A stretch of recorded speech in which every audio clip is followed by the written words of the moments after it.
प्रभुनंद कुमारो में स्वामिने वृषभानुजा कृतार्थोऽहं न संशयः। વાલા શ્રીમદ ભાગવત એટલે દિવ્ય ભાગવત. અને ભાગવતજીમાં શુકદેવજી મહારાજ ભાગવત કથાનું વર્ણન કરતા લખે છે, ન ગંગા ન ગયા કાશી ન પુષ્કરં ન પ્રયાગમન સુખશાસ્ત્ર કથાયાસ્ય ફલેન નાસ્ત સંશયઃ. કીધું કે આ ભાગવતની કથા કેવી છે? ન ગંગા ન ગયા કાશી ન પુષ્કરં ન પ્રયાગમન, કે તે બધા જ તીર્થોનું જે આવાહન થઈ રહ્યું છે.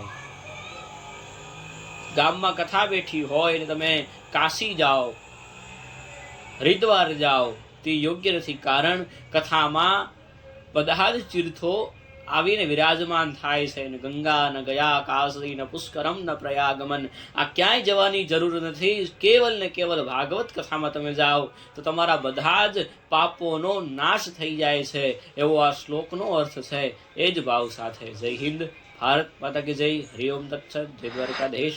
રાધે રાધે. વિડીયો પસંદ આવ્યો હોય લાઈક કરજો, શેર કરજો અને ચેનલને સબસ્ક્રાઇબ કરજો. રાધે રાધે. જય દ્વારકાધીશ.